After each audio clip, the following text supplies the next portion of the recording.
একদিকে নামাজও পড়ে আর একদিকে মাজারে কাছে গিয়ে দুর্বল হয়ে যায়। আছে না? আছে কি না? মাজারগুলির কাছে গিয়ে সাহায্য কামনা করে। আমার নিজের চোখে দেখেছি মাজারে গিয়ে কিভাবে সেজদা দেয় কবরকে। বলেন নাউযুবিল্লাহ। আল্লাহ ছাড়া কাউকে রুকু সেজদা করা যায় না। যা চাবার আল্লাহর কাছে চাইতে হবে। ওয়াইজা সাআলতা ফাসআলিল্লাহ ওয়াইজা ইসতাআনতা ফাসতাইন বিল্লাহ। যা কিছু চাওয়ার আল্লাহর কাছে চাও, যা কিছু বলার আল্লাহকে বলো।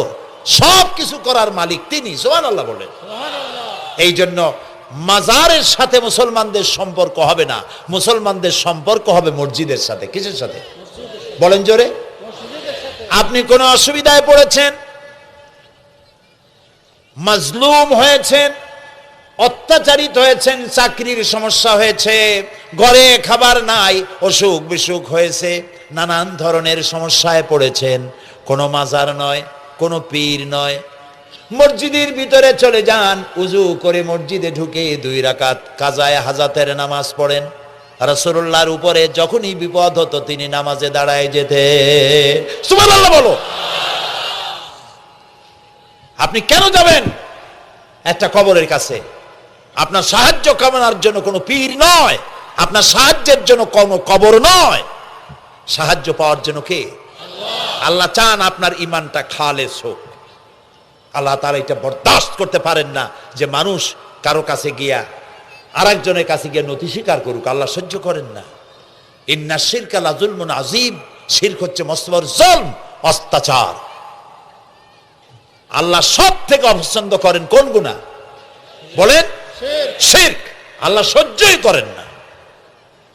কেন করেন না? একটা যুক্তিতে আসে। যারা বিবাহ করেছেন তাদের স্ত্রী যদি স্বামীর সাথে যে ধরনের হাসি খুশি প্রেমের আদান প্রদান করে, স্বামী ছাড়া যদি আরেকজন পুরুষের সাথে এরকমের ভাব বিনিময় করে, ফোনে কথা বলে, প্রেম করে, খুব সুন্দর করে ভালোবাসা দিয়ে যদি চিঠি লেখে অন্য পুরুষের কাছে, অথবা প্রেম নিবেদন করে, তাহলে স্বামীদের অবস্থা কেমন হবে বলেন? এইটার জবাব দিতেও যদি দেরি হয় তো খুবই কুলক্ষণ। হ্যাঁ, ভয়ানক হবে, ভয়ানক হয়ে যাবে। নিজের চরিত্র যতই যা হোক, বউর চরিত্র ভালো চাই। আচ্ছা বলেন তো, স্ত্রী আপনার সঙ্গে যেভাবে প্রেমের হাসি হাসে, প্রেম নিবেদন করে, ওই রকম আরেকটা পুরুষের কাছে সাথে করলে আপনার সহ্য হয় না কেন? আপনি স্ত্রীর উপরে আপনার অধিকারটা কতখানি, কি জন্যে? আপনার স্ত্রীর যে হাসি, যে মিষ্টি হাসি, যা আপনার প্রাণ কেড়ে নেয়, ওই হাসিতে আপনার কোনো অবদান আছে? বলেন। তার যে টানা টানা চোখ, সুন্দর ভ্রু, মাথায় অনেক লম্বা চুল, শরীরটা সুন্দর, যৌবন, রূপ, এর ভেতরে আপনার কোনো অবদান আছে? হ্যাঁ আছে, একটু তো আছেই। আপনি যে মুখ দিয়ে বউটা হাসে, সেই ঠোঁটে একটু লিপস্টিক লাগাইছেন। যে চোখের জন্য আপনি পাগল, সেই চোখে একটু কাজল লাগাইছেন। শরীরটাকে পেঁচাবার জন্য সুন্দর একটা শাড়ি কিনে দিছেন। একটা শাড়ি দিয়ে, একটু লিপস্টিক কিনে দিয়ে, চুলের একটা ক্লিপ কিনে দিয়ে, একটা ভালো শাড়ি কিনে দিয়া স্ত্রীর উপরে যদি এত অধিকার আছে যে কোনদিন মৃত্যু পর্যন্ত কোন প্রেমের হাসি, ভালোবাসার আদান প্রদান আপনি ছাড়া আর কারো সাথে করতে পারবে না, এইটা যদি আপনার অধিকার এভাবে প্রতিষ্ঠিত হয়, তাহলে এই হাসি যিনি দিলেন, এই দাঁত, এই সুন্দর চোখ, এই রূপ, এই যৌবন আল্লাহ তাআলা দিলেন, তার সামনে কোনো পীর অথবা কবরের সামনে যদি হাত পাতে আল্লাহ বরদাস্ত করেন না। কথা কি বুঝে আসছে? কথা বুঝে আসছে? আলহামদুলিল্লাহ বলেন। আলহামদুলিল্লাহ। বুঝলেই আমাদের কষ্ট সার্থক। আলহামদুলিল্লাহ বলি। আমরা যেন আল্লাহরে চিনতে পারি, বুঝতে পারি। আমার বিশ্বাস করুন, কোরআন আমার সামনে, আল্লাহর কসম, কোন জীবিত পীর, কোন মৃত্যু পীর আমার ভাগ্যের ভালো বা মন্দ করার কোন অধিকার রাখে না, রাখে না, রাখে না। কোন পীর ফু দিয়ে আমার ভাগ্যকে ভালো বানাই দিতে পারবে না, পারবে না, এবং আমার একটা চুলও বাঁকাও করতে পারবে না। খাইরিহি ওয়া শাররিহি মিনাল্লাহ তাআলা, আমার ভালো আমার মন্দ করার একমাত্র মালিক কে? আল্লাহ। এক আঙ্গুল আকাশের দিকে উঁচু করে চিৎকার দিয়ে বলুন কে? আবার বলেন, আবার বলেন, আবারও বলুন। হাত নামান। আল্লাহ কবুল করুন, বলেন আমিন। আমার এই বক্তব্য দিয়ে আমি কোনো পীরকে অমর্যাদা করছি না। পীর সাহেবদের কাছে পীর কোনো শরীয়তের শব্দ নয়। কোরআন এবং হাদিসে কোথাও পীর বলে কোনো শব্দ নাই। এটি ফার্সি শব্দ। এই শব্দের অর্থ হলো বৃদ্ধ। তো পীর যদি বৃদ্ধ হয় ভালো কথা, তিনি যদি আলেম হন আরো ভালো কথা। কিন্তু বাপ পীর ছিল, উনিও সেই সুবাদে পীর। ইলেম নাই তো, না নিজের কাছেই তো টর্চ নাই। আপনাকে অন্ধকারে উনিও ম্যানহোলের মধ্যে পড়বে, আপনারে নিয়ে পড়বে। আলেম হইতে হবে, পীর যদি হয় আলেম হইতে হবে, এক নম্বর কথা। দুই নম্বর কথা হলো তিনি ব্যবসায়ী হবেন না। ধর্মের নামে তিনি ব্যবসা করবেন না। তিনি মানুষকে হেদায়েতের পথ দেখাবেন, প্রয়োজনে জেলে যাবেন, প্রয়োজনে ফাঁসির মঞ্চে দাঁড়াবেন। তিনি নিজেকেই ইসলামের সব আমি করি, আর ইসলাম কারো কাছে নাই। যারা ইসলাম করলো 70-80 বছর ধরে, রাজনীতির পথ দেখালো, তারা ইসলামের দল না, ওনারটাই ইসলামের দল। এই ধরনের ফাজলামি বক্তব্য থেকে বিরত থাকতে হবে। এই ধরনের বেয়াদবিপূর্ণ বক্তব্য থেকে বিরত থাকতে হবে। আমার দোকানে খাঁটি ঘি পাওয়া যায়, আর কারো দোকানে খাঁটি ঘি পাওয়া যায় না। ইসলাম নিয়ে এই ধরনের মনোপলি বিজনেস করতে দেওয়া হবে না। প্রিয় ভাই সব, আমরা পীর সাহেবদের চিনি।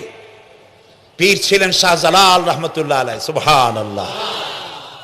যুদ্ধ করা লাগে নাই, আজান দিয়েছেন, মূর্তির মাথা ভাঙ্গা চুর চুর হয়ে পড়ে গিয়েছে।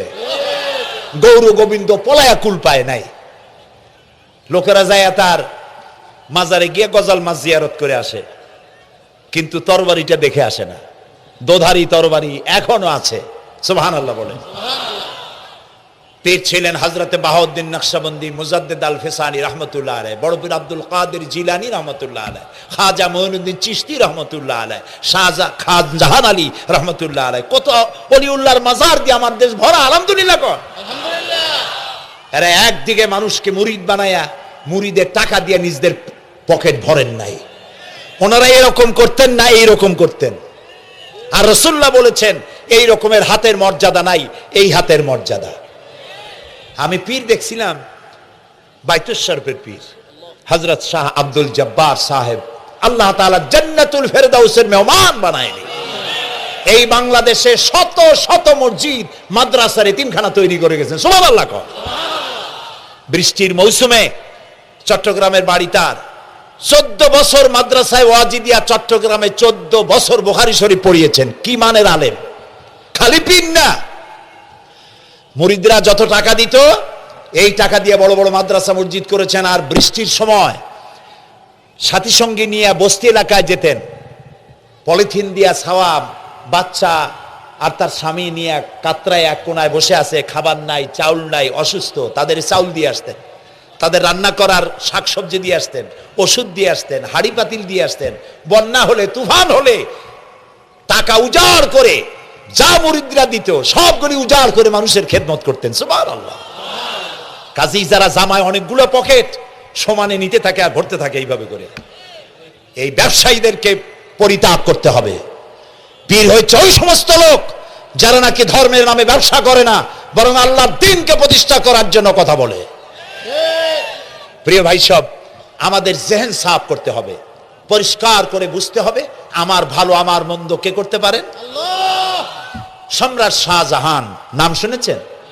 কোথার বাদশা বলেন? দিল্লির সম্রাট। সম্রাট শাহজাহান, পৃথিবী জোড়া নাম তার।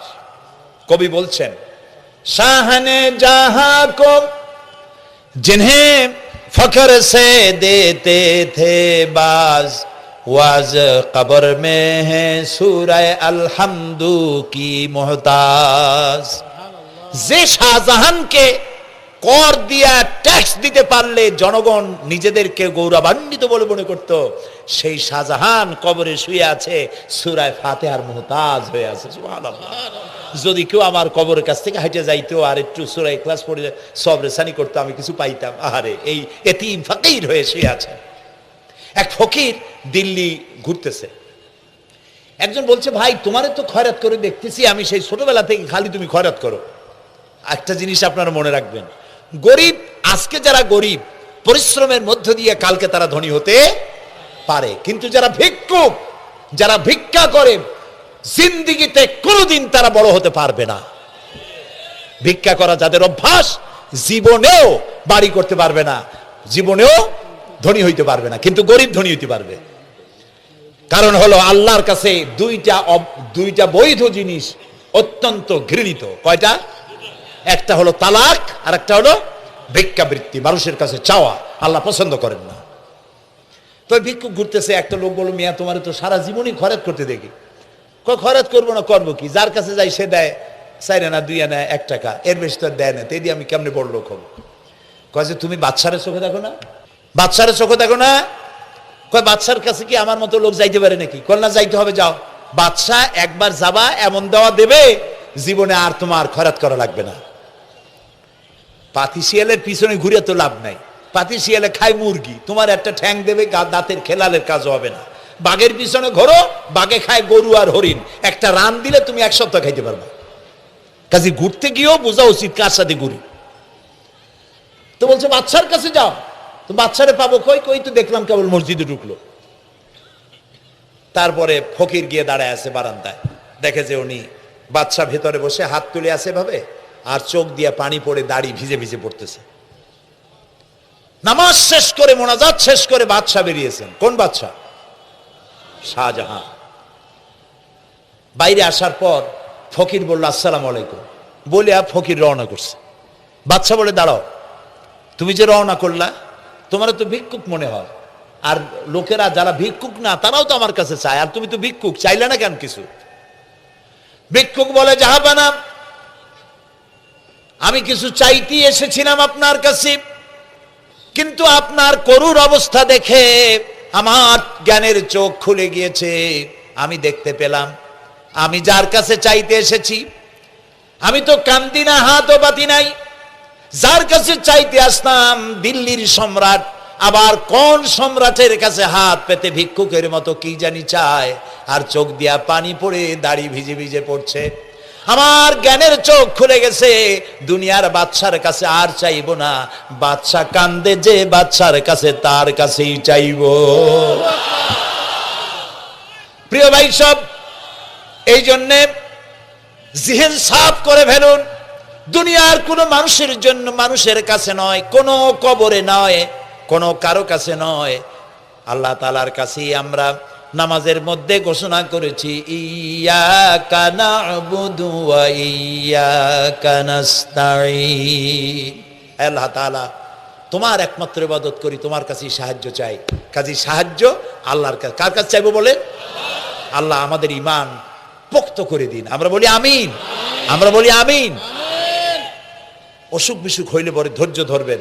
অনেক মানুষ আছে জ্বর হইলে কয় যে এত নামাজ পড়ি খালি জ্বর আমারই হয়, এত রোজা রাখি, ভালো ভালো কাম করি, আমার ছেলের অসুখ মোটে সারি না। এই জাতীয় কথা বলবেন না। মুমিনের পায়ে যদি কাঁটাও ফোটে, সওয়াব থেকে খালি নাই। ধৈর্য ধরতে হবে। কাঁটা ফুটছে, বলেন ইন্না লিল্লাহ। আজাবান লিল মুমিন, মুমিনের জন্য বড়ই আশ্চর্য ব্যাপার, বিপদ হইলেও শুকর আদায় করে, আর সুখে থাকলেও শুকর আদায় করে। সুবহানাল্লাহ বিহামদি। বিপদ আসলে সে বলে ইন্না লিল্লাহি, বলেন ইন্না লিল্লাহি ওয়া ইন্না ইলাইহি রাজিউন। আর যখন শান্তি আসে বলে আলহামদুলিল্লাহ। দুই অবস্থায় তার জন্য নিয়ামত আল্লাহর তরফ থেকে সে পায়, আলহামদুলিল্লাহ। প্রিয় ভাই সব, তো আল্লাহর উপর ঈমান আনার জন্য কয়টা শর্ত বলছিলাম? এই যে প্যাচ লেগে গেছে, কয় যে 3টা। আল্লাহর উপর ঈমান আনার জন্য শর্ত কয়টা? 4টা। 4টার বলছি কয়টা? 2টা। আরেকটা হচ্ছে আল্লাহর কুদরত, এ বিশ্বাস করা। আল্লাহর কুদরত মানে শক্তি। আল্লাহর কিছু বিশ্বাস করবেন, বলেন জোরে। শক্তি। আকাশ এবং জমিনে শক্তিশালী কে? কিন্তু আমার দেশের জনগণ, কিছু কিছু রাজনীতিবিদরা বলে জনগণই নাকি সকল ক্ষমতার, সকল শক্তির উৎস। কি পাগল! তুমি ক্ষমতার উৎস? নাকের মধ্যে ময়লা, দাঁতে ছাতা, পেটের মধ্যে দুর্গন্ধ ভরা, ক্ষমতার উৎস? আশ্চর্য কথা। এই যে ক্ষমতার উৎস, হাজার হাজার লোক এখানে বসা, দুইটা ভাউয়া ব্যাংক যদি দুই কোণা দিয়ে ঢোকে, ভাউয়া ব্যাংক চেনেন? বিগ সাইজের ব্যাংক, দুইটা যদি দুই দিক দিয়ে ঢোকে লাফাইতে লাফাইতে, সামনে যারা আছে এমনি লাফাবে। অন্তত টঙ্গী তামিরুল মিল্লাত মাদ্রাসা ছাড়াইয়া তারপরে ফিরে তাকায় বলবে, ভাই আমরা দৌড়াই কেন? ব্যাংকের সামনে অসহায়, বল্লা ভীমরুলের সামনে অসহায়, সাপের সামনে, বিচ্ছুর সামনে অসহায়, তারা কয় সকল ক্ষমতার উৎস জনগণ। কপাল পোড়া! ক্ষমতার উৎস জনগণ নয়। এটা কোরআনের সাথে কন্ট্রাডিকশন হয় এ কথায়। আল্লাহ বলেছেন আন্নাল কুওয়াতা লিল্লাহি জামিয়া, সকল ক্ষমতার উৎস কে? চিল্লায় বলো আল্লাহ। ক্ষমতা কি দেখছেন? মাত্র 1.5 মিনিট। কয় মিনিট? মাত্র 1.5 মিনিট। আল্লাহ বলেছেন কোন? সাথে সাথে তামিলনাড়ু, মালয়েশিয়া, ইন্দোনেশিয়া, থাইল্যান্ড, মালদ্বীপ, শ্রীলঙ্কা, 2 লক্ষ লোক শেষ, 1 লক্ষের খোঁজ নাই। সমুদ্রের পানি 33 ফিট উঁচু হয়ে এসছে। সুবহানাল্লাহ কইতে ইচ্ছে করে না?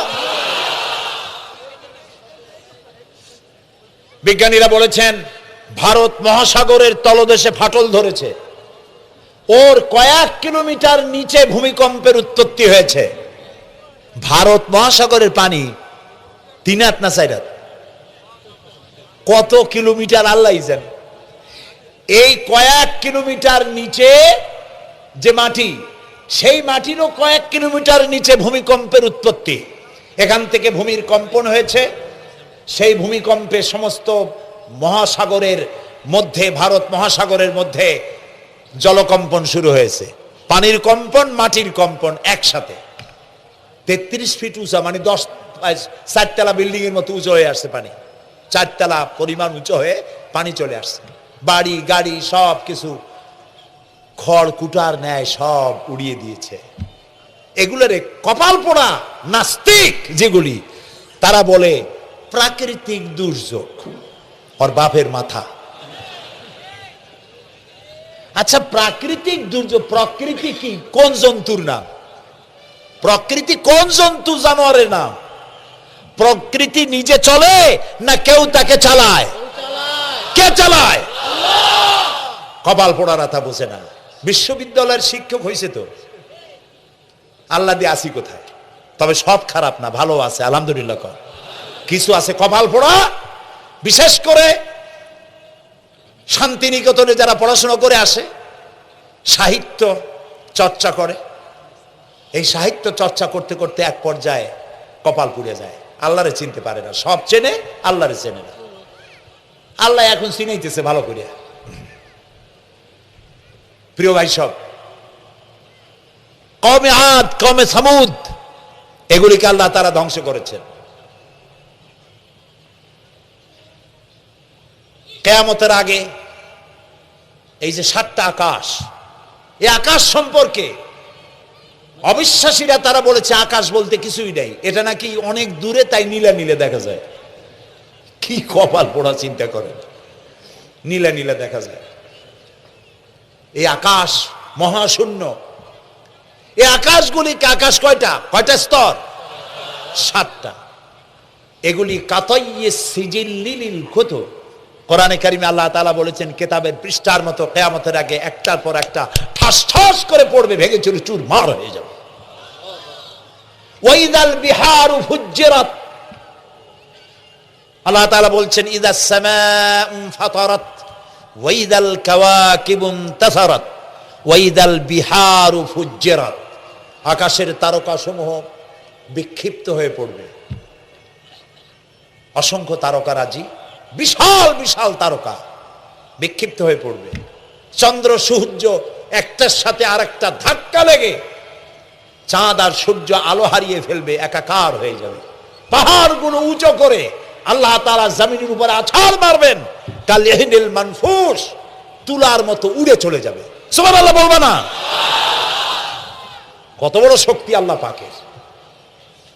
ওয়াইদাল বিহারু ফুজ্জিরাত, সমুদ্র সমূহ বিদীর্ণ হয়ে যাবে। সমুদ্রে যত পানি আছে সমস্ত পানিগুলি নিঃশোষিত হয়ে যাবে মাটির তলায়, এবং সেখানে অগ্নুৎপত্তি হবে। কোরআনে কারীম আল্লাহ বলে দিয়েছেন গোটা সমুদ্রগুলিতে আগুন জ্বলতে থাকবে। এগুলি কিয়ামতের আলামত। আল্লাহ পাকের অফুরন্ত মেহেরবানি। এই যে কানের কাছ দিয়া গুলিটা চলে গেছে, কানে লাগে নাই, বাড়ির কাছ থেকে কিয়ামত হয়ে গেল, বাংলাদেশে আল্লাহ বাঁচাই দিলেন। সুবহানাল্লাহ বলো, আলহামদুলিল্লাহ বলে। আমাদের প্রতিবেশী দেশগুলিতে যেভাবে আঘাত লাগছে, ওর 1000 ভাগের 1 ভাগের আঘাত কয়েক সেকেন্ড যদি বাংলাদেশে হতো, আমাদের সব অপরিকল্পিত শহর, রাজুক পারমিশন দিয়েছে 3 তলার, করা হয়েছে 7 তলা। এইভাবে অপরিকল্পিত যত বিল্ডিং আছে এগুলি পচা সিমেন্ট দিয়ে, পচা ইট দিয়ে তৈরি করা হয়েছে। 2-3 সেকেন্ডের ভূমিকম্প যথেষ্ট এই শহর লণ্ডভণ্ড করে দেওয়ার। অসংখ্য মানুষ মারা যাবে, অসংখ্য বাড়িঘর শেষ হয়ে যাবে। এদেরকে রেস্কিউ করার মতো মডার্ন ইকুইপমেন্টসও গভর্নমেন্টের কাছে নাই। এই জন্য আল্লাহর কাছে সেজদা দিয়া গুনার তওবা করতে হবে, আল্লাহ আমাদের মাফ করে দাও, আমার এই গরিব দেশটাকে কিয়ামত পর্যন্ত এই গজব থেকে বাঁচাও। প্রিয় ভাই সব, আল্লাহ তাআলার ক্ষমতার ওয়াজ আমি আজ করতে পারবো না, অনেক লম্বা হয়ে যাবে। কারণ আমাকে 3টা পুঁজির কথা তো কমসে কম বলতেই হবে, অল্প করে হলেও। শুনবেন তো? আল্লাহ তৌফিক দিক, বলেন আমিন। তো আল্লাহ তাআলার ক্ষমতায় বিশ্বাস করা, তার প্রচন্ড ক্ষমতা, যা খুশি তাই বলেন করতে পারেন। মরাকে জিন্দাকে মারতে পারেন, মরুভূমিতে ফুল ফুটাতে পারেন। সুবহানাল্লাহ, যা খুশি তাই করতে পারেন। এই শক্তি সহকারে আল্লাহকে বিশ্বাস করতে হবে। 4র্থ নম্বরে আল্লাহর হুকুম এবং হাকাম, আদেশ নিষেধ। আমি আল্লাহরে বিশ্বাস করি, এই কথার কোনো দাম নাই যদি তার আদেশ না মানি। এই কথার কোনো দাম নাই যদি তার নিষেধকে আমি আমার জীবনে প্রত্যাহার না করে চলতে পারি।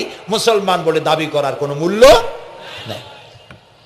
একদিকে নামাজ পড়ি, আর একদিকে ওজনে কম দেই, খাদ্যে ভেজাল দেই, বেপরদা করি, মিথ্যা কথা বলা হয়, ওজনে কম দেয়, খাদ্যে ভেজাল দেয়, জমিনের আইল ঠালে আমানতের খেয়ানত করে।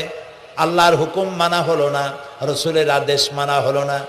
আল্লাহর উপর ঈমান আনার জন্য 4র্থ শর্ত হচ্ছে আল্লাহ যা বলেছেন মাথা নত করে মেনে নিতে হবে, বলতে হবে সামি'না ওয়া আতা'না। বলেন সামি'না ওয়া আতা'না, শুনলাম আর মেনে নিলাম। বলেন তো জোরে, শুনলাম আর মেনে নিলাম। সুবহানাল্লাহ বলেন।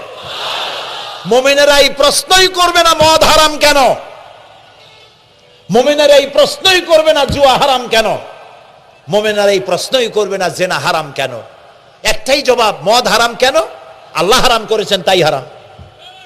জেনা হারাম কেন? আমার আল্লাহ হারাম করেছেন তাই হারাম। জুয়া হারাম কেন? আমার আল্লাহ হারাম করেছেন তাই হারাম। কোনো যুক্তি নাই।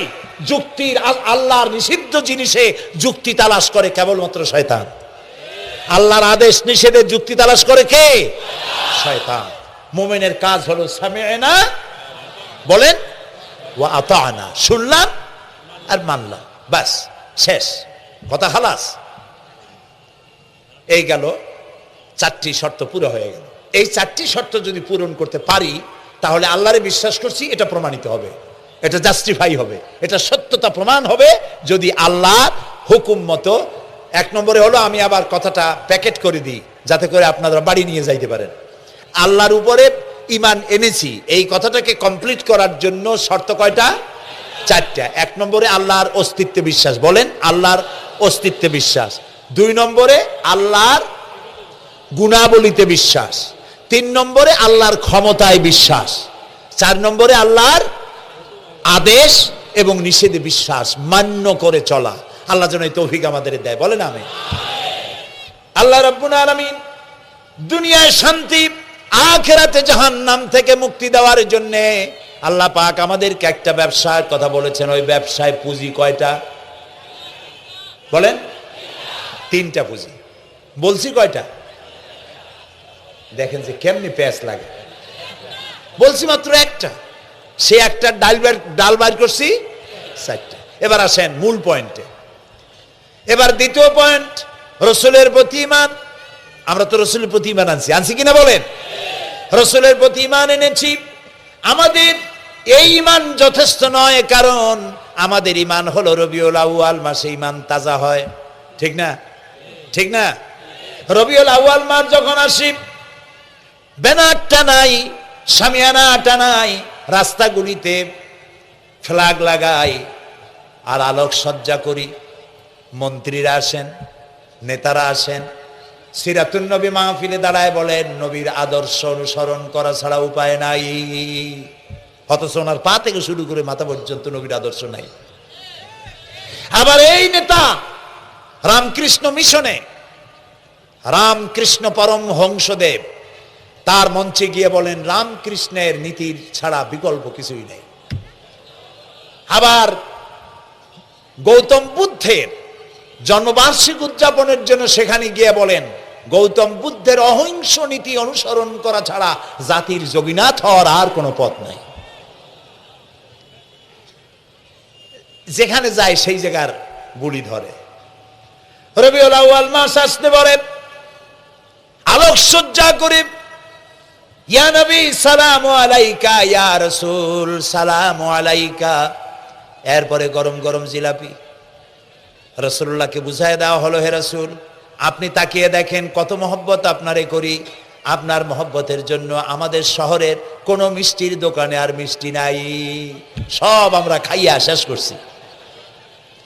এই হলো মহব্বত। এই মহব্বতে এই ঈমানে কাজ হবে না। এই ঈমানে বলেন কাজ হবে না। কোন ঈমানে কাজ হবে? রাসূলের প্রতি ঈমানের অর্থ কি? এর অর্থ হচ্ছে নবী করিম সাল্লাল্লাহু আলাইহি ওয়াসাল্লাম আমাদের রাসূল, আমাদের নেতা। আমাদের রাসূল আমাদের নেতা, আমরা তার উম্মত, তার অনুসারী। অনুসারীর কাজ কি? নেতার পূর্ণাঙ্গ অনুসরণ করণ। রাসূলুল্লাহর আনুগত্য করতে হবে, এটা কে বলেছেন? আল্লাহ রাব্বুল আলামিন সূরা আলে ইমরানের মধ্যে বলেছেন কুল ইন কুনতুম তুহিব্বুনাল্লাহ ফাত্তাবিউনি ইউহিব্বুকুমুল্লাহ ওয়া ইয়াগফির লাকুম যুনুবাকুম আল্লাহু গফুরুর রহিম। হে নবী আপনি বলুন, তোমরা যদি আল্লাহকে ভালোবাসো তাহলে তোমার কাজ হচ্ছে, তোমরা যদি আল্লাহকে ভালোবাসো তাহলে তোমরা আমার আনুগত্য করো, আমার অনুসরণ করো। কার? রাসূলের। বলেন কার? রাসূলের অনুসরণ যদি তোমরা করো, খেয়াল করে শুনতেছেন তো? আল্লাহ তাআলা বলছেন নবী আপনি বলেন তোমরা যদি আল্লাহকে ভালোবাসো, তোমাদের এই দাবি যদি সত্য হয়, তাহলে আমার অনুসরণ করো, আমার আনুগত্য করো। আমার অনুসরণ, আমার আনুগত্য করলে পরে তোমাদের কে আল্লাহ রব্বুল আলামিন ভালোবাসবেন এবং তোমাদের তামাম জিন্দেগির সমস্ত গুনাহ খাতা আল্লাহ তাআলা মাফ করে দিবে। আমরা কি গুনাহ মাফ করাইতে চাই? বলেন চাই? আসুন রাসূলের আনুগত্য করুন। রাসূলের আনুগত্য কিরকম? রাসূল যেভাবে মোস কাটছে আমরা সেইভাবে মোস কাটবো। তিনি দাড়ি যেভাবে রাখছেন আমরা সেইভাবে রাখবো। তিনি চুল কাটছেন যেভাবে সেইভাবে করব। তিনি পায়ের নখ, হাতের নখ যেভাবে কাটছেন সেইভাবে করব। তিনি যেভাবে বিবাহ করেছেন সেই সুন্নত অনুযায়ী বিবাহ, তিনি যেভাবে দেশ চালাইছেন সেইভাবে দেশ চালাবো। রাসূলের অনুসরণের অর্থ শুধু এই নয় যে তিনি যেভাবে সুরমা লাগাইছেন আমি ওইরকম সুরমা দেব, তিনি যেভাবে কদু খাইছে আমিও কদু খাবো, এইটা নয়। এটা নয়, শুধু রাসূলের আনুগত্য হবে মুরগির ফার্ম থেকে শুরু করে জাতিসংঘ পর্যন্ত, জীবনের সব ক্ষেত্রে। আর বিশ্বাস করতে হবে তিনি শেষ নবী, তারপর আর কোন নবী আসবে না। আল্লাহ রাব্বুল আলামিন সূরা আহজাবের মধ্যে বলেছেন মা কানা মুহাম্মাদুন আবা আহাদিম মির রিজালিকুম ওয়ালাকির রাসূলুল্লাহি ওয়া খাতামান নাবিয়্যিন। মুহাম্মদ সাল্লাল্লাহু আলাইহি ওয়াসাল্লাম তোমাদের কোন পুরুষদের পিতা নন, তিনি আল্লাহর রাসূল এবং তাকে দিয়ে নবুয়তের মিশনকে খতম করে দেওয়া, কমপ্লিট করে দেওয়া হয়েছে। আর কোন নবী, রাসূলুল্লাহ বলেছেন লা নবিয়্যা বাদি ওয়ালা রাসূল, আমার পরে আর কোন নবীও আসবে না, রাসূলও আসবে না। কথা বুঝে আসছে? আল্লাহর নবীর পরে আর কোন নবী হবে না। আল্লাহর নবী বলেছেন একটি ইমারত তৈরি করে তার ভিতরে একটা ইট যদি খালি থাকে, একটি ইটের জায়গা যদি শূন্য থাকে, তাহলে সকলের চোখে ধরা পড়বে। ওই ইটখানা দিলে পরে বিল্ডিংটা কমপ্লিট হয়ে যায়। নবুয়তির যে ইমারত আল্লাহ তৈরি করেছিলেন, ওর ভিতরে একটা ইটের অভাব ছিল। আল্লাহ পাক আমাকে দিয়ে সেই শূন্য জায়গা পূরণ করে দিয়ে নবুয়তের মিশনকে কমপ্লিট করে দিয়েছেন। রাসূলুল্লাহ বলেছেন আমার পরে আর কেউ নবী হবে না। পৃথিবীর সব মুসলমানদের আকীদা, মুহাম্মদ সাল্লাল্লাহু আলাইহি ওয়াসাল্লামের পরে যদি কেউ নবুয়তের দাবি করে সে কাফির, হাজার বার কাফের। তারা যারা তাকে যারা নবী মানবে তারাও। রাসূলুল্লাহ বলেছেন আমার পরে 30 জন মিথ্যেবাদী নবুয়তের দাবি করবে। তার মধ্যে একজন তো দাবি করছে রাসূলের জীবদ্দশায়, একটা ছিল মেয়ে লোক আর একটা ছিল পুরুষ। পুরুষটার নাম ছিল মুসাইলামা কাযযাব, নামই ছিল কাযযাব। কাযযাব মানে মিথ্যাবাদী। দেখছেন অবস্থা, নামই মিথ্যাবাদী। উম্মতেরা কইল যে আপনি তো একজন নবী, আমরা সৌভাগ্য আর দুর্ভাগ্য হোক আপনারা নবী বলে মানলাম। মুহাম্মদ সাল্লাল্লাহু আলাইহি ওয়াসাল্লামের কাছে প্রায় জিবরাইল আসে আর ওহী আনে, আর আপনি আমাদের কোনো ওহী দিতে পারলেন না পর্যন্ত। কয় যে কেবল না নবী হইলাম, অপেক্ষা করো, ওহী আসবে না। বেশ কিছুদিন যাওয়ার পর খুব চিন্তা ভাবনা করে কয় যে ওহী একটা আসছে। উম্মতেরা সব দৌড়ে আসছে, কি ওহী? কয় যে এইমাত্র শেষ রাত্রে জিবরাইল আসছিল, আইসে আমারে কয়ে গেল একটা সূরা নাজিল করলো। সূরাটা কি? ইন্না আতাইনাকাল আকাক ফাসাল্লি লিরাব্বিকা ওয়াজআক ইন্না শানিয়াকা হুয়াল আবলাক। উম্মতেরা কয় সর্বনাশ, এই সূরা পড়তে গেলে তো আমরা কাইসা মরে যাব। এর অর্থ তো খুব বিকায়দা। কি কি সূরা নাজিল হইল আপনার উপরে? ইন্না আতাইনাকাল আকাক, মানে আমি তোমাকে হুতুম পেশা দান করেছি, সুতরাং তুমি তোমার প্রভুর উদ্দেশ্যে নামাজ পড়ো আর চিৎকার মারো, কারণ তোমার শত্রুরা সাদা এবং কালো বর্ণের। আমরা তো আগামাথা কিছু বুঝলাম না, কি হই?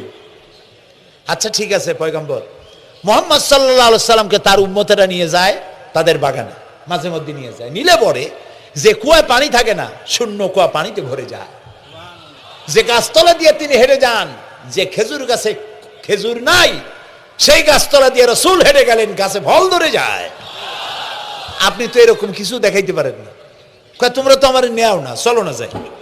নিয়ে গেছে, যাইয়া দেখে যে কুয়ার পাড় দিয়ে যায়, যে কুয়ায় পানি থাকে তা থাকে না, শুকায় যায়। যে গাছতলায় দিয়ে যায় ওই গাছে খোরমা থাকলে সাথে সাথে খোরমা ঝরে যায়। উম্মতের কয় কি একটা কপাল পড়ো নবী পাইলাম ভাগে। আল্লাহ তারে শেষ করছে দুনিয়া থেকে, জাহান্নামে চলে গেছে। সেই মহিলাটাও গেছে, সেও গেছে। রাসূলুল্লাহ বলেছেন এইরকম 30 জন মিথ্যাবাদী নবুয়তের দাবি করবে কিয়ামতের আগ পর্যন্ত। গোলাম আহমদ কাদিয়ানী, এ হলো ইতিহাসে আমরা যদ্য পাই তার পর্যন্ত 28 জন হয়েছে। মুহাম্মদ সাল্লাল্লাহু আলাইহি সাল্লামের ইন্তেকালের পর ওকে নিয়ে হয়েছে 28 জন। কয়জন হইল? বাকি আছে কয়জন? তাই বলে কিয়ামত যে এই 2 জন হইলি আগামী বছর বা 5-6 বছরের মধ্যে কিয়ামত হবে ওইটা চিন্তা করেন না। এই পৃথিবীতে একটা লোক আল্লাহ শব্দ উচ্চারণ করার যদি থাকে, কিয়ামত সে পর্যন্ত হবে না। সুবহানাল্লাহ। সুতরাং বহুত দেরি আছে কিয়ামতে। তবে ওর মতো আরো শয়তান 2 জন আসবে। গোলাম আহমদ কাদিয়ানী বলল আমি পয়গম্বর, আমি নবী, আমার উপরে ওহী আসে। তো তার সঙ্গে ওই যুগের বড় আলেম মাওলানা আতাউল্লাহ শাহ বুখারী রহমতুল্লাহ আলাইহি, তিনি বললেন আচ্ছা তুমি যে নবুয়তের দাবি করো, এই শক্তি তুমি পাও কই? কয় যে আমার শক্তি তো কোরআন, কোরআনের মধ্যেই আছে আমার কথা। কোথায়? কয় সূরা সফের মধ্যে আছে, ইয়াতি মিন বাদি ইসমুহু আহমদ। ঈসা আলাইহিস সালাম আমার ব্যাপারে ফোরকাস্ট করেছেন, ভবিষ্যৎবাণী দিয়েছেন যে আমার পরে একজন আসবে, তার নাম হবে আহমদ। আমি তো সেই আহমদ। মাওলানা বুখারী বলছেন বেকুব, ঈসা আলাইহিস সালাম যার কথা বলেছেন তার নাম, ঈসা আলাইহিস সালাম যার কথা বলেছেন তার নাম হলো ফকাত আহমদ, আর তোমার নাম হলো গোলাম আহমদ। তাহলে এতে করে বোঝা যায় ঈসা আলাইহিস সালাম যার কথা বলেছেন তুমি সেই আহমদের গোলাম, তো তুমি নবুয়তের দাবি করো কেন? গোলাম আহমদ কয় যে হুজুর আমার নামের আগে গোলাম বৈশা একটু সমস্যা হয়েছে, ঠিক, তো গোলামটারে যদি বাদ দেই তাহলে তার আপনি আপত্তি করতে পারেন না আমি আহমদ থাকি আর আপনি আমার উম্মত হয়ে যান। আমার কথা ঈসা আলাইহিস সালাম বলেছেন। মাওলানা বুখারী বলছেন দেখো তোমার ফতোয়া অনুযায়ী তুমি বলছো নামের প্রথম অংশ বাদ দিয়া শেষের অংশ নিয়ে তোমার উপর ঈমান আনতে, তাহলে আমার নাম আতা আল্লাহ, তোমার ফতোয়া অনুযায়ী আমার নামের প্রথম অংশ বাদ দিলাম, আতা গেছে, থাকছে আল্লাহ, আর আল্লাহ হয়ে বলছি তোর মতো গাধারে আমি নবুয়ত দেই নেই। এরপর এই শয়তানের মউত হলো কোথায় বলেন, কোথায়? পায়খানার ভিতরে। এই কাদিয়ানীরা, গোলাম আহমদ কাদিয়ানী কাফের, ওরে যারা নবী বলে মানে তারাও কাফের। প্রিয় ভাই সব, পৃথিবীর 48টি মুসলিম দেশ কাদিয়ানীদেরকে নন মুসলিম মাইনরিটি হিসেবে ঘোষণা দিয়েছে রাষ্ট্রীয়ভাবে। সৌদি গভর্নমেন্ট আইন পাশ করেছে কিয়ামত পর্যন্ত কাদিয়ানীরা মক্কা মদিনায় প্রবেশ করতে পারবে না। বিগত 100 বছরের ভিতরে কোনো কাদিয়ানী মক্কা মদিনায় ঢুকতে পারে নাই। আজকে বাংলাদেশে খতমে নবুয়তের আন্দোলন নতুন কিছু নয়, দীর্ঘদিন থেকে এই উপমহাদেশে খতমে নবুয়তের আন্দোলন চলছে, এই আন্দোলন চলবে যতদিন পর্যন্ত সরকারের পক্ষ থেকে তাদেরকে নন মুসলিম মাইনরিটি ঘোষণা না করা হচ্ছে, আন্দোলন চলবেই। এদের লাশ রাস্তায় ফেলাই দিবা আর 14 কোটি মুসলমান তাকিয়ে তাকিয়ে দেখবে, তা বিশ্বাস করো না। খতমে নবুয়তের আন্দোলন যারা করেন এই জাতির 14 কোটি মুসলমানের সমর্থন তাদের পেছনে রয়েছে। কাজী তাদের ব্যাপারে উচ্চবাচ্য কথা বলতে গিয়ে ব্যারিস্টার হন, আইনজীবী হন, যেই হন, খতমে নবুয়তের আন্দোলন যারা করে তাদের ব্যাপারে কথা বলতে গিয়ে মুখ সামনে কথা বলবেন। এদেশের মানুষ শহীদ হয়ে যাবে, কাদিয়ানীদেরকে বরদাস্ত করবে না। আমাদের দেশে হিন্দু, থামুন, আমাদের দেশে হিন্দু, খ্রিস্টান, বৌদ্ধ আমাদের দেশের নাগরিক অধিকার ভোগ করে না? আমাদের সমান নাগরিক অধিকার তারা ভোগ করে। কাদিয়ানীরাও হিন্দু খ্রিস্টানদের মতো নন মুসলিম মাইনরিটি হিসেবে এদেশে বসবাস করে নাগরিক সুবিধা ভোগ করবেন, কোনো অসুবিধা নাই। কিন্তু আপনি মুসলমান বলে দাবি করবেন না, শেষ নবী মানবেন না, আমরা এই ব্যাপারে কিয়ামত পর্যন্ত আপোষ করব না। কেবলমাত্র মূর্খ, দালাল, হারামখোর তারাই কাদিয়ানীদের পক্ষ অবলম্বন করতে পারে, ইমানদারেরা পারে না।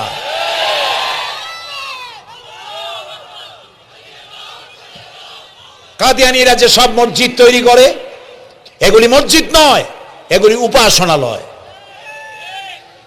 হিন্দুদের মন্দিরকে যেভাবে আমরা সম্মান করি, ওদের উপাসনালয়কে সম্মান করি। কিন্তু কাদিয়ানীরা যতদিন মুসলমান নামের পরিচয় দিতে থাকবেন, আমরা আমাদের অধিকার আদায়ের জন্য সুশৃঙ্খলভাবে গণতান্ত্রিক পদ্ধতিতে আমরা এই অধিকার আদায়ের চেষ্টা করব। খতমে নবুয়তের আন্দোলন কোনো রাজনৈতিক আন্দোলন নয়, এটি আমাদের ইমানের আন্দোলন।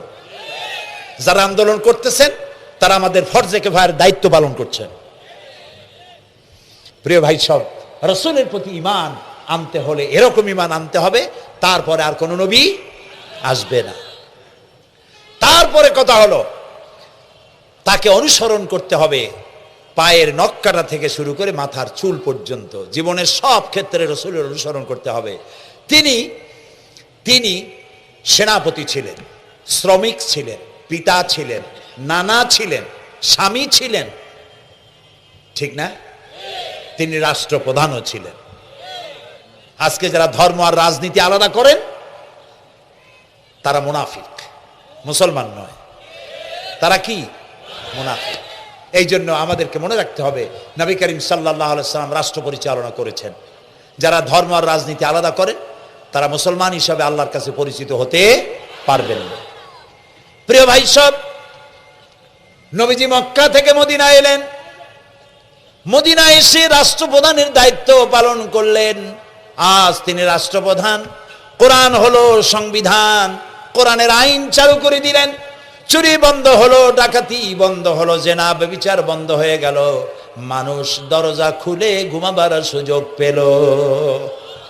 সুবহানাল্লাহ, সুবহানাল্লাহ। নবী করিম সাল্লাল্লাহু আলাইহি ওয়াসাল্লাম একটি সুন্দর সুখী সমাজ পৃথিবীতে চালু করে গেলেন। আজ আমাদের ভাগ্য যদি খুলতে হয়, রাসূলের অনুসরণ করি আমাদেরকে রাষ্ট্র পরিচালনা করতে হবে। ইসলাম সন্ত্রাসকে প্রশ্রয় দেয় না, ঠিক না ভাই? আমাদেরকে যারা সন্ত্রাসী বলে, ওরাই তো সন্ত্রাসের দাদা, ওরা সন্ত্রাসের জন্মদাতা। আমাদেরকে সন্ত্রাসী বলো? আমি আমেরিকায় বক্তব্য করেছি, লন্ডনে বক্তব্য করেছি, আমি তাদেরকে বলছি তোমরা আমাদেরকে সন্ত্রাসী বলো? আমাদের দেশে যাইয়া দেখো, তোমাদের এখানে সমস্ত সুপার মার্কেটগুলি সব বন্ধ হয়ে যায় বেলা 4টায়, কোনো মার্কেট খোলা থাকে না। কেন খোলো না? তোমরা সিকিউরিটি দিতে পারবে না বলে খোলো না। চুরি হবে, ডাকাতি হবে, লুটপাট হবে, এই জন্য বিকেলেই সব বন্ধ হয়ে যায়, রাতে কোনো দোকান খোলা থাকে না। তো যাও তো আমাদের দেশে, আমাদের তো সন্ত্রাসী বলো? গরিব দেশ। আমাদের দেশের বাবুরহাটে, নরসিংদীর কাছে বাবুরহাট, যেটাকে এই দেশের ম্যানচেস্টার বলা হয়, সারা রাত কোটি কোটি শত কোটি টাকার কাপড় চোপড় বেচা কিনা হয়, পুলিশের গন্ধ খুঁজে পাওয়া যায় না, সারা রাত বেচা কিনা হয়। গ্রামের বাজারগুলি যায় দেখেন আমাদের দেশে, যশোরে, খুলনায়, উত্তরবঙ্গে রাত 2টা 2:30 পর্যন্ত বেচা কিনা হয়, ঠিক না? এই যে আমাদের দেশে আল্লাহর মেহেরবানি, এবারে যে ঈদের সময় ঈদ আর পূজা একসাথে হইল, মুসলমান মেয়েরা, হিন্দু মেয়েরা সোনা দানা গলায় পরিয়া, হাতে পরিয়া, তারপরে বাজারঘাট ঈদের কেনাকাটা, পূজার কেনাকাটা করছে, কোনো অসুবিধা হয় নাই, ঠিক না? আল্লাহর মেহেরবানি, র্যাবে জি যা করার করছে। মক্কা শরীফে, মদিনা শরীফে দেখলাম লোকেরা হাত তুলে, বাংলাদেশি লোকেরা ওখানে যারা আছে, র্যাবের জন্য দোয়া করছে, আল্লাহ র্যাবের প্রতি তুমি রহমত নাজিল করো, আল্লাহ রহম করুন, কোন আমি। দেশের যতটা অসুবিধা হয়েছিল তার থেকে অনেক গুণ গ্যারপ হয়ে গেছে, আলহামদুলিল্লাহ, আলহামদুলিল্লাহ। প্রিয় ভাই সব, এই যে আল্লাহ রাব্বুল আলামিন মুসলমানদেরকে পৃথিবীর মধ্যে সব থেকে বেশি শান্তি প্রিয় করেছেন, কোন আলহামদুলিল্লাহ। তোমরা আমার মক্কা যাইয়া দেখো, মক্কা মদিনায় যাইয়া দেখো, আমাদের কেউ সন্ত্রাসী? মক্কা মদিনায় লক্ষ লক্ষ মানুষ এই যে সব চলে গেছে, এখন কোথায় গেছে? সারা পৃথিবী থেকে মানুষের এখন ছুটছে ছুটছে, পৌঁছে গেছে, আর পথে আছে, প্লেনে আছে, নদীতে আছে, গাড়িতে আছে। সুবহানাল্লাহ, লক্ষ লক্ষ মানুষ চলে গেছে, সবার একই ড্রেস, একই গন্তব্য, একই স্লোগান, লাব্বাইক আল্লাহুম্মা লাব্বাইক। সব মানুষ চলে গেল। আমি 96-তে যখন পার্লামেন্টে আসলাম, প্রথম পার্লামেন্টে এক বক্তৃতার ভেতরে আমি বলেছিলাম যে আমাদের দেশে নেতা নেত্রীরা ওমরা করে, হজ করে। আচ্ছা, আপনারা যাইয়া দেখেন কি, করেন কি, আনেন কি? যাইয়া একটু তোয়াব করিয়া আসার সময় আতর আর পাথর, সুরমার খুরমা পকেট ভরে নিয়ে আসেন, কিন্তু চোখে দেখেন না। আল্লাহ তাআলা বলছেন, আওয়ালাম ইয়ারাউ আন্না জাআলনা হারামান আমিনান, তোমরা কি দেখতে পাও না আমার এই হারামকে আমি কিভাবে নিরাপত্তার শহর বানিয়েছি? সুবহানাল্লাহ। রাত 2:30 3টার সময় জামাত আমরা কোথাও পাবো না, এবং জীবনে আরেকটা জামাত এরকম পাবো তার কোনো নিশ্চয়তাও নাই, ঠিক না ভাই? নামাজ আমরা আদায় করে যাব 5 ওয়াক্ত, কি বলে এখানে সারা জীবন 5 ওয়াক্ত নামাজ সঠিকভাবে আদায় করব, আর এশার নামাজ আমরা এখানে জামাতে আদায় করে যাব। আর এই বিশাল মাহফিল তৈরি করতে অনেক খরচ হয়েছে, আপনারা নিশ্চয়ই দেখতে পান এত বড় প্যান্ডেল করতে কত টাকা খরচ হতে পারে, এবং তারা প্রচেষ্টা করেছে। আপনারা এই লাইটিং, মাইকিং, প্যান্ডেল, স্টেজ, তারপরে পোস্টার, গেট ইত্যাদি তৈরি করতে বহু টাকা খরচ হয়েছে। আপনারা যাওয়ার সময় মেহেরবানি করে তাদেরকে চতুর্দিকে ড্রাম এবং চাদর নিয়ে লোকেরা দাঁড়িয়ে থাকবে, আপনারা আল্লাহর রাস্তায় তাদেরকে কিছু সহযোগিতা করে যাবেন। রাজি আছেন? আপনারা রাজি আছেন? আল্লাহ আপনাদেরকে তৌফিক দিন। মা বোনেরা যারা এসছেন, মা বোনদের জন্য আজকে তেমন কোনো কথা বলতে পারলাম না, তবে যা বলেছি নারী এবং পুরুষ সকলের জন্য সমভাবে প্রযোজ্য। আপনাদের জন্য একটু বেশি করতে হবে। এই রাসূলুল্লাহ বলেছেন, আল মারআতু ইজা সাল্লাত খামসাহা ওয়া সামাত শাহরাহা ওয়া আতাআত বালাহা ওয়া আহসানাত ফারজাহা। রাসূলুল্লাহ বলেছেন, যেসব মহিলারা 5 ওয়াক্ত নামাজ সঠিকভাবে আদায় করে, রমজান মোবারকের রোজা রাখে, সতীত্বের হেফাজত করে, স্বামীর আনুগত্য করে চলে, কিয়ামতের দিন ওই সব মহিলারা আল্লাহর জান্নাতের যে দরজা দিয়া খুশি সেই দরজা দিয়া জান্নাতে প্রবেশ করতে পারবে। সুতরাং আপনারা এই কথাগুলি মেনে চলুন, আল্লাহ আপনাদেরকে তৌফিক দিন। আমি মোনাজাত করব এখনই, আপনারা যাওয়ার সময় সকলে সহযোগিতা করে যাবেন। আর নামাজের জন্য একটি বই আছে, চরিত্র গঠনে নামাজের অবদান। আমরা যে নামাজ পড়ি অনেক সময় নামাজ হয় না। রাসূলুল্লাহ বলেছেন, সাল্লু কামা রাআইতুমুনি উসাল্লি, নামাজ পড়ো সেইভাবে যেভাবে আমাকে নামাজ পড়তে দেখো। জীবনের শ্রেষ্ঠ ইবাদত নামাজ, তাই যদি সঠিক না হলো তাহলে পণ্ডশ্রম হয়ে যাবে। এই জন্য নামাজ কিভাবে মানুষের চরিত্রে অবদান রাখে আর নামাজটা কেমনে পড়তে হবে, রাসূলুল্লাহ কিভাবে পড়েছিলেন, সেটি আমার এই বইটিতে লেখা আছে। এটি চরিত্র গঠনের নামাজের অবদান। এখানে লাইব্রেরি আসছে, কোথায় আপনারা খুঁজে বের করে সেটা নিয়ে যাবেন। আর একটি হলো সূরায়ে লোকমান। সূরায়ে লোকমানের 2টা রুকুর তাফসীর করেছিলাম আমি চট্টগ্রামে, মাত্র 2 রুকুর তাফসীর। এই 2 রুকুর তাফসীর 5 দিনে শোনার পর 48 জন হিন্দু বৌদ্ধ মুসলমান হয়ে গিয়েছিল। যাকাত সম্পর্কে, মা বাপের অধিকার সম্পর্কে হযরতে লোকমান তার সন্তানকে যে নসিহত করেছে, সেই নসিহত 9টা নসিহত ছিল। ওই নসিহতগুলি আল্লাহর এত পছন্দ হয়েছে যে আল্লাহ তাআলা নিজে লোকমানের নসিহত কোরআন শরীফে উঠাই দিয়েছে। সুবহানাল্লাহ। সুতরাং আমার সন্তানদের ভালো করার জন্য এই নসিহতগুলি দরকার।